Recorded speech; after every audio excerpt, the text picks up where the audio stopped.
por la frecuencia respiratoria. Esas son las diferencias. ¿Por qué? Porque ventilación alveolar efectiva te va a decir cuáles son o cuántos son los alvéolos que efectivamente van a realizar intercambio gaseoso. Entonces ahí le tienes que descontar el aire que tú inspiras, le tienes que descontar el volumen de aire que queda en el volumen del espacio muerto anatómico, y después al alveolar se le descuenta los alvéolos atelectásicos, que son el volumen del espacio muerto fisiológico, o los alvéolos mal perfundidos o mal ventilados. ¿Ya? Eso es. Entonces, ese B, el alveolar minuto es espacio muerto anatómico. Espacio muerto anatómico, espacio muerto anatómico, espacio muerto fisiológico. Ah, ¿Ya? Y eso es lo que... Estos son alvéolos que tienen una mala relación ventilación-perfusión. ¿Ya? Son alvéolos que tienen una mala relación ventilación-perfusión. Eso. ¿Ya?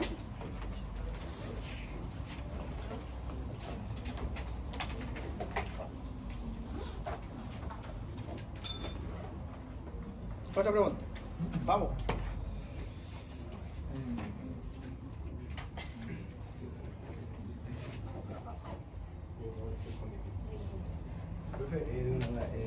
Al principio se hablaba de la presión parcial de oxígeno que al inspirar era de 150 miligramos de mercurio, pero la presión de oxígeno en los alvéolos era de 100 miligramos de mercurio. Sí, porque se mezcla. Tú tienes la presión de oxígeno en el ambiente es de 150, ¿cierto? Ya, y tú, por ejemplo, si miras las otras presiones, la presión de CO2 es de 0,06, ¿sí? Y si lo multiplicáis eso por 760, es poquito, ¿ya? Pero es 0,06%.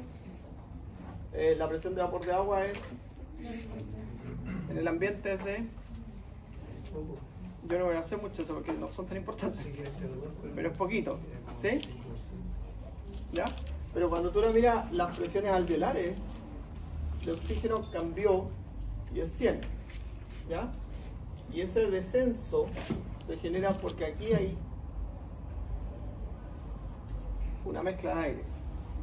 Entonces, si tú te das cuenta, en el alvéolo la presión de CO2, ¿cierto?, ya cambió y es 40. Y la presión de vapor de agua es de 37. Esas sí son importantes saberlas, ¿ya? Entonces, hay una mezcla de aire. Se mezcla el aire en el espacio cerrado, entonces la concentración es distinta. Es como si nosotros aquí cerramos todas las ventanas y todas las puertas, va a empezar a aumentar la concentración de CO2 porque todos somos capaces de producir CO2. Y eso va a hacer disminuir la concentración de oxígeno. Porque concentración es un gráfico sectorial. Y en ese gráfico sectorial tú tienes un 21% de oxígeno, un 76% de nitrógeno, ¿ya? Y el otro se reparte entre el CO2 y el agua. Entonces, cuando el aire está en el alvéolo, cambian esas proporciones. Y por eso que las concentraciones. Entonces, lo que sí tienen que saber es que el descenso es de un 33%. ¿Ya? Entonces, ¿por qué es importante eso? Porque para que ocurra intercambio, yo necesito que exista un gradiente, que es la diferencia de presión de oxígeno, que es la presión de oxígeno alveolar, menos la presión de oxígeno venoso, que es la que trae la vena. Y eso en condiciones normales, excepto a nivel del mar, esto es 100 menos 60, que es la presión de oxígeno en el espacio venoso es de 40 a 60 minutos de mercurio. Entonces, si yo voy a la altura, ¿cierto? Esto no va a ser 100. Va a depender en qué condiciones esté. ¿Ya?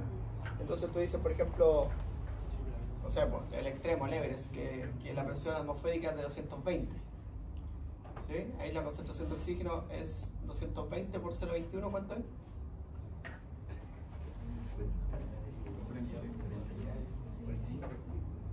¿Cuánto? 46,2. 46,2. Entonces mira el gradiente. ¿Hay gradiente o no?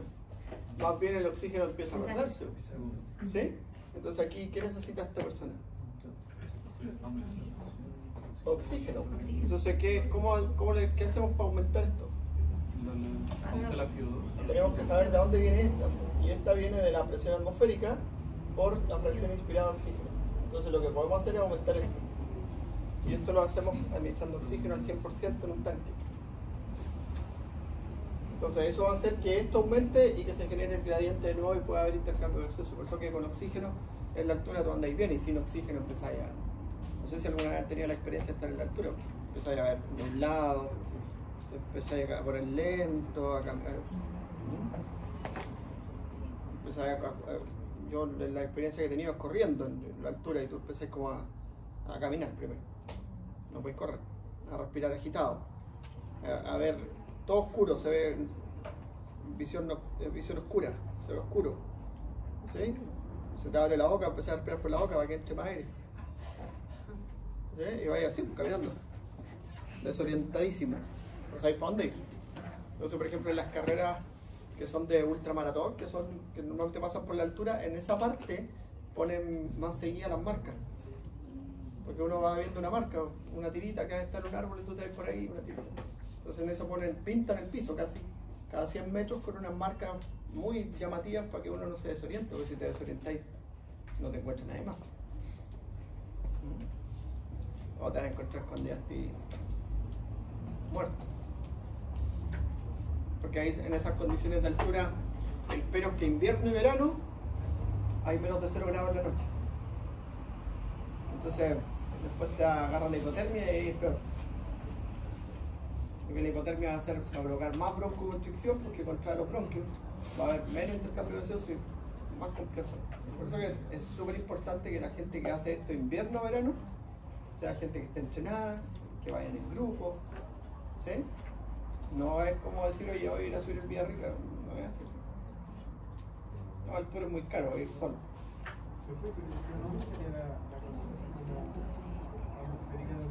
¿Cómo? Sí, pero también te produce broncoconstricción, entonces produce todo lo y eso, y las personas que se pierden eso, los pillan, de verdad, los pillan sentados y congelados a veces. Porque estaba tan cansado que se sentó a descansar y se congeló.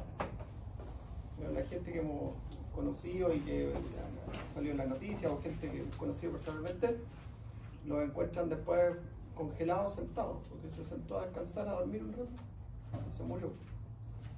Porque su cerebro le dijo, oye, quédate quieto, pues si te falta oxígeno. Entonces, no es una cuestión en que uno diga, oye, pero ¿por qué se sentó a descansar? Su cerebro le está diciendo. Es lo mismo cuando está en el calor, el cerebro te dice, oye, anda a la sombra, toma agüita. Así que es súper importante esto porque hoy día muchas situaciones de esas van a tener porque la gente es avesada. Lo ven, un influencer lo hace y ellos también lo quieren hacer. ¿Sí? Así que hay que tener mucho cuidado. Y es práctico, absolutamente práctico saberlo. Ahora, si tú tienes un paciente con una enfermedad respiratoria, ¿cierto? La enfermedad respiratoria va a estar provocada aquí, ¿cierto? O va a haber broncoconstricción, o va a haber dificultad en el intercambio, porque hay enfermedad obstructiva o restrictiva, ¿ya? Y en ese caso, ¿cierto? Normalmente las enfermedades respiratorias no se afectan todos los bronquios, no se afectan todos los alvéolos. Entonces tú aumentas la FiO para mejorar el intercambio en aquellos alvéolos que sí están funcionando. Por eso, por ejemplo, en el COVID a las personas las ponen boca abajo, porque normalmente se tienden a afectar ciertos lobos y otros lobos no se afectan. Entonces las ponen boca abajo, lo estudiaron eso, y le administran oxígeno al 100% con ventilación mecánica. ¿Ya? Y eso sí tienen que saberlo. ¿Cuánto es el consumo de oxígeno de una persona? ¿Cuánto es el consumo de oxígeno en el reposo?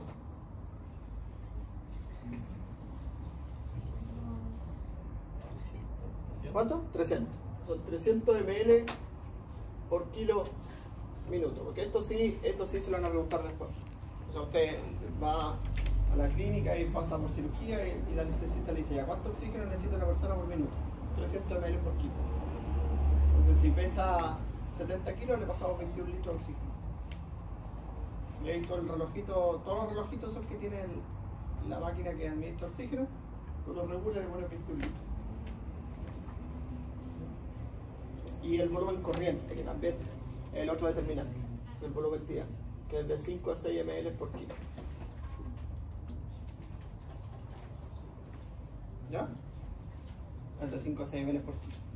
Entonces ahí tú lo estimas, por eso que dice que una persona de 70 kilos es 500 ml. ¿Sí? O de 5 a 7 ml, porque es 7 por 7, 49. Entonces el volumen corriente te da la presión de ventilación, que es cuando tú lo ambuceas. No sé si han visto los ambus o el ventilador mecánico, que es un aparatito que hace así y tú ahí lo regulas cuánto es. El ventilador mecánico es un aparatito que es así y aquí tiene como una cosa, una especie que parece un acordeón. ¿Ya? Y aquí tiene un relojito. Entonces aquí tiene un litro. Y aquí 900, 800, 600, 500, 300, 100. Y tú calculas el volumen corriente y tú lo regulas aquí. Entonces este baja y va a ser así. Va a pasar 500 ml por cada ventilación. Y le va a pasar cuánto oxígeno necesita el paciente según su peso. Entonces no llegaría a administrar oxígeno. ¿No? Y esto, la FIO, tú la cambias con el dispositivo que usas para administrar oxígeno. Sobre todo, la cánula nasal te permite pasar de 21 hasta 36%. La mascarilla simple, que es la mascarilla Venturi, te permite pasar de 36 a 60%. ¿Ya? La cámara con recirculación, que es una mascarilla Venturi que tiene una bolsa, que es un reservorio de oxígeno, eso te permite pasar del 60 al 100%. Cambiando la FIO. ¿Ya? Porque lo otro es cambiar la presión atmosférica, pero eso lo hacen las cámaras hipováricas, que eso ya es otra cosa. Y normalmente no están hechas para mejorar la ventilación, están hechas para sectores del cuerpo, son como unas camillas que te queda la cabeza afuera. Y para mejorar la presión o para cambiar la presión atmosférica en ciertos sectores del cuerpo, ponía un brazo en una condición de hipervaria o hipovaria, y esos cambios en la presión son para eso, son técnicas kinésicas, porque uno sabe que si aumenta la presión o disminuye la presión, eso va a cambiar la disponibilidad de oxígeno y va a cambiar el flujo de oxígeno y mejora la irrigación. En definitiva, entonces tejidos que tienen mala irrigación, tú puedes mejorar la irrigación con eso. ¿Entiendes? Ya. Otra duda, no sé si esto lo entendieron. El shunt, ese arteriovenoso. El cortocircuito. Sí. Ya eso es cuando tú tienes esa relación ventilación-perfusión, que es algo súper importante que tienes que saber. Entonces, los alvéolos, ¿cierto? Tienen ventilación y perfusión que la da el gasto cardíaco. ¿Ya? Esta es perfusión, ventilación. Esta relación ventilación-perfusión tiene que ser igual a 1. Nunca a 1. El 0,8 o 0,7. ¿Ya? Pero cercano a 1. Entonces, el cortocircuito arteriovenoso o venoso arterial, ¿cierto? Es cuando la sangre pasa por aquí sin ser oxigenada. Eso quiere decir que el alvéolo está mal ventilado. Entonces va a pasar la sangre sin ser ventilada y puede ocurrir, por ejemplo, en una hipoventilación, ¿ya? O hipoventilación de origen traumático, de origen farmacológico, de origen alcohólico, ¿ya? O también puede ocurrir en las enfermedades, ¿cierto?, que afectan al parénquima pulmonar. Entonces tú tienes aquí un proceso inflamatorio. Esto está lleno de líquido inflamatorio y tejido inflamatorio, entonces esta sangre va a pasar aquí sin recibir intercambio gaseoso. Y ahí, ¿qué le va a pasar a la persona? Los que tienen neumonía, uno los ve cianóticos, porque disminuye la concentración de oxígeno en la sangre arterial. ¿Sí? Entonces tú lo ves cianótico. ¿Qué tienes que hacer? Administrar el oxígeno. Pues se empieza a poner azul. Una persona que tiene neumonía, porque gran parte de la neumonía, gran parte del parénquima pulmonar está así, con un proceso inflamatorio que dificulta el intercambio gaseoso.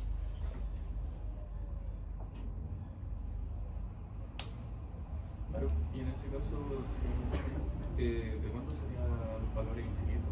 Porque no hay una perfección. Es que eso es como un teórico demandado, pero lo que tú tienes que aprender es el significado clínico de eso.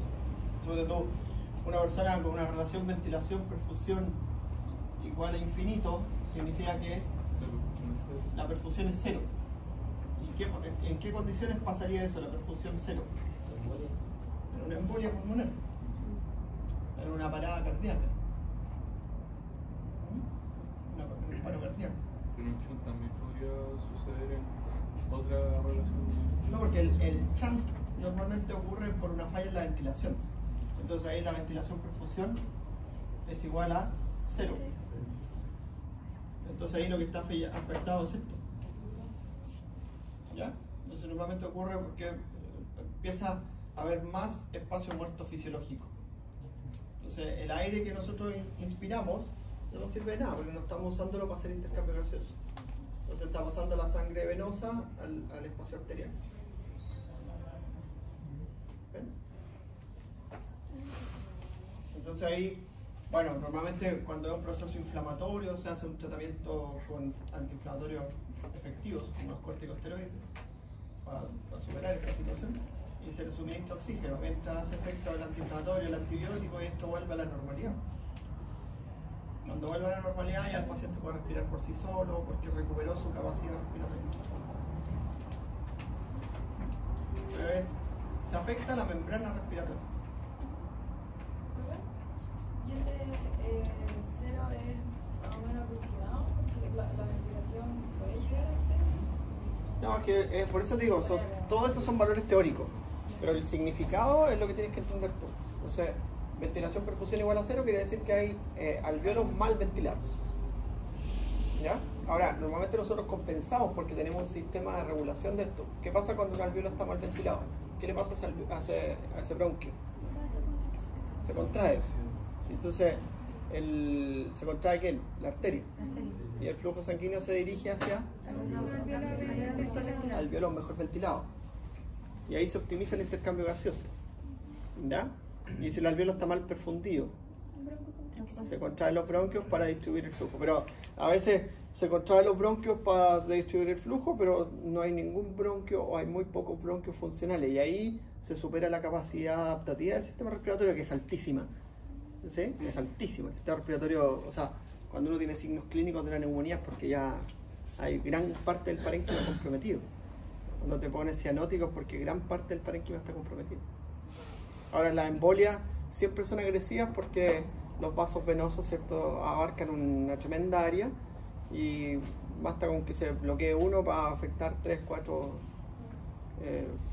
de las 6 partes del pulmón, considerando cada parte de los lobos. ¿Sí? ¿Entienden? Entonces tienen que verlo así como aplicación. Yo les voy a preguntar aplicación porque en definitiva eso es lo que ustedes van a tener de aquí para adelante. Cuando hacen el examen neumológico en semiología, les preguntan frecuencia respiratoria, volumen corriente, capacidad vital forzada, el PEF1, ¿cómo estimamos esto? ¿Cómo estimamos esto? La presión arterial de oxígeno, la presión arterial de CO2, ¿cómo la estimamos? ¿Cómo la calculamos? Tenía yo una consulta. En ese digo que el surfactante disminuía la probabilidad de edemas alveolares. Por algo de las presiones no pueden predominar. No, el surfactante disminuye la probabilidad de edema porque mantiene la tensión superficial de la película de agua. Eso es. Porque, acuérdate tú que, no sé si lo vieron en biofísica, pero el agua, cuando uno tiene una molécula de agua, esa molécula de agua forma enlaces con otras moléculas de agua en una solución. ¿Ya? En una solución. Y yo tengo cierto, esto va a ocurrir siempre, o sea, he estado con otras partículas en la medida que vamos descendiendo, ¿cierto?, en la superficie, pero el problema se da, y esto va formando así como un enlace, ¿cierto? El problema se da en las moléculas que están en la superficie. Las moléculas que están en la superficie, ¿cierto?, tienden a agruparse y a formar una gota, que es cuando tú, por ejemplo, si estás en un ambiente cerrado y se empieza a condensar el calor, empieza a gotear, ¿cierto? Ya. Entonces lo que hace el surfactante es esto. Entonces disminuye la tensión superficial de las moléculas de agua. Para que no se forme la gota. ¿Ah? Para que no se forme la gota y no se genere edema. Porque si yo tengo un alveolo, ¿cierto? Que es un espacio húmedo, donde hay presión de vapor de agua, donde hay vapor, ¿cierto? Tendría que en estas zonas formarse, y aquí por decantación, aquí tendríamos agua. Entonces la presión hidrostática de esto sería alta y el agua se movería hacia el espacio intersticial. Y ahí generaría un edema. ¿Ya? Entonces, normalmente cuando hay lavado del surfactante, por ejemplo, en las personas que sufren inmersión, que aspiran agua, pasa eso. ¿Ya? La otra causa de edema es la causa cardiogénica, porque el edema pulmonar tú tienes que determinar si es de origen alveolar o de origen cardiogénico. Cardiogénico es cuando algo está afectando la presión hidrostática del capilar y el agua sale del capilar al espacio intersticial. Y ese algo normalmente es una insuficiencia cardíaca izquierda. El corazón izquierdo, ¿cierto? No está recibiendo ni bombeando adecuadamente la sangre, entonces está aumentada la precarga en el corazón izquierdo y eso dificulta el retorno venoso hacia el... y ahí produce un edema pulmonar de origen cardiogénico. Entonces las presiones oncóticas no tenían nada que ver con No. el edema. No. Y yo recordaba que algo había hablado de eso. Es que el edema tiene que ver con la presión hidrostática y la presión oncótica, pero eso es la sangre. Eso es sanguíneo. Porque tú puedes tener parte tuya, si está aumentada la presión hidrostática aquí en el espacio venoso pulmonar, va a producir un edema pulmonar. Pero también si está disminuida la presión oncótica del capilar, que son las proteínas plasmáticas. Y si disminuyen las proteínas plasmáticas, el agua tiende a salir del capilar. ¿Ven? Esa es la diferencia. ¿Ya? Solo de pregunta rápida. No, ok. ¿Los ver son exclusivamente de lo que es el marcapaso eléctrico? Pues, No, al ver el movimiento, el ritmo eléctrico básico se inicia en el estómago y termina en el recto. ¿Ya? Claro, y eso tienes que aprendérselo muy sencillo de esta forma.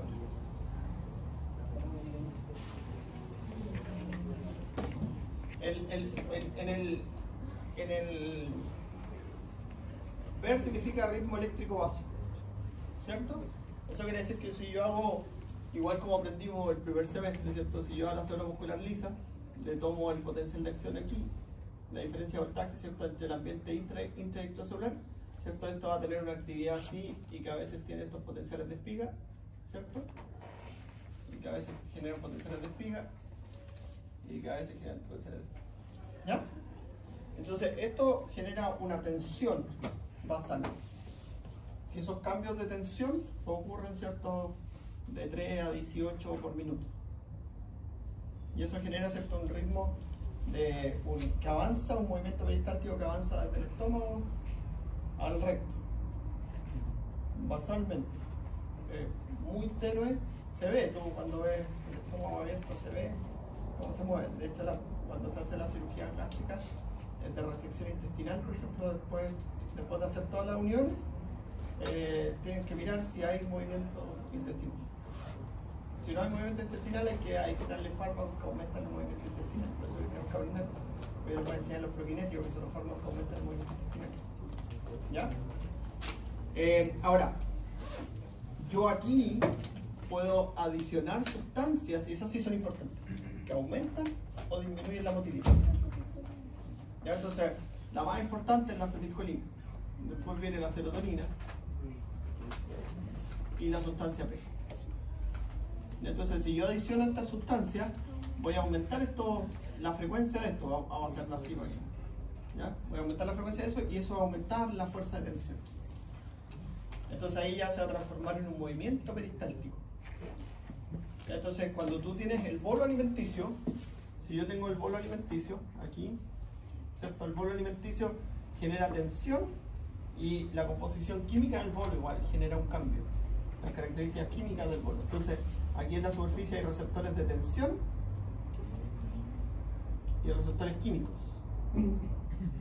¿Sí? Y esos conectan un conjunto de interneuronas. son estas células intersticiales de Cajal. ¿Ya? Y esas interneuronas lo que hacen es, hacia la porción oral del bolo, secretar sustancias como la sustancia P, la serotonina y la acetilcolina, que puede liberarse de forma local como puede venir por parte del nervio vago. ¿Ya? El BIP igual, el péptido intestinal vasoactivo, ¿cierto? Y hacia la parte el rectal, óxido nítrico, que es la principal molécula que se secreta. ¿Ya? Y que ese es el problema del intestino, que tiene óxido nítrico. Entonces, el manejo de las enfermedades que afectan la motilidad es súper complejo. Hay fármacos que son así como el Viadil. ¿Escuchado hablar de Viadil?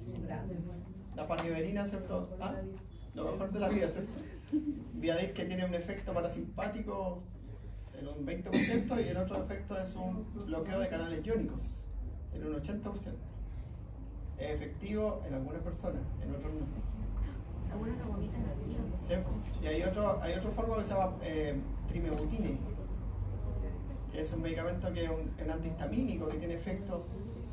¿Sí? También está la atropina, que es un antagonista de la acción de la acetilcolina y así, pero la motilidad intestinal sigue siendo un problema hasta el día de hoy. El colon irritable, si se pudiera tratar, nadie tendría colon irritable y seríamos todos felices, ¿cierto? Como andaríamos hinchaditos a veces y no hinchaditos de repente. ¿Sí? Pero la motilidad es un problema. Eso sería como para contraer, levantar el bolo y no se vuelva a contraer, por eso está el óxido nítrico. Se relaja para que avance el bolo. Y eso genera el movimiento, y eso es el movimiento externo. Si no el polvo estaría moviéndose. Si no, no se mueve. Entonces, por ejemplo, y eso como lo produce el bolo, ¿ya? Por ejemplo, hay zonas que se llaman ilios, que tú lo vas a pasar en patología, se llama ilio paralítico, que se produce por estrés, por diferentes causas. A veces por causas autoinmunes, que son zonas del intestino que no se mueven. Pero en esas zonas del intestino que no se mueven, viven las bacterias, y las bacterias producen gases.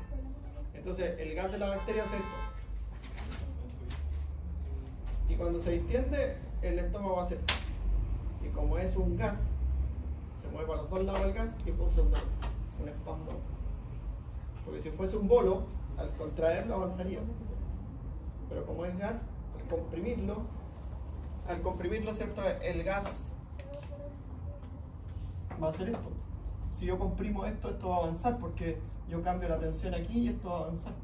Porque es una estructura, es sólido o semilíquido, que es el bolo alimenticio. ¿Ya?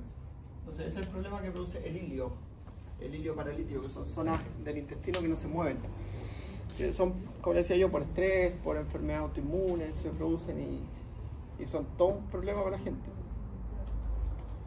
O sea, más de algunos aquí tienen colon irritable, seguro. ¿Sí? Y es un problema. El óxido nítrico se secreta en la parte del recto. En la porción rectal. Es que tú el bolo lo diferencia la región oral, que es la que va hacia la boca, y la región rectal, que es la que va hacia el recto. Para diferenciarlo. Entonces, en la porción aboral, que se llama, es donde está el recto. Y ahí el bolo avanza en ese sentido. ¿Y es donde se secreta más? El bolo alimenticio avanza en un solo sentido. ¿Ya? Profe, el BIP en ese caso está actuando también en el estómago. El péptido intestinal sí, también. ¿Y qué es lo que hace el BIP en el estómago? La relajación de recepción. Relajación de recepción. Pero ahí estaría contraído. Sí. Porque se llama péptido intestinal vasoactivo. ¿Qué hace el BIP? Relaja el estómago. Eso es súper importante que lo sepan. Por ejemplo,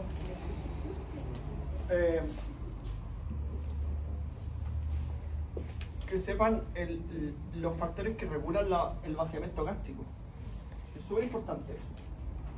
Bueno, también es súper importante saber los mecanismos de secreción del ácido clorhídrico, que se lo preguntamos siempre. ¿Ya? Entonces se pregunta siempre. Pero primero hablemos de eso.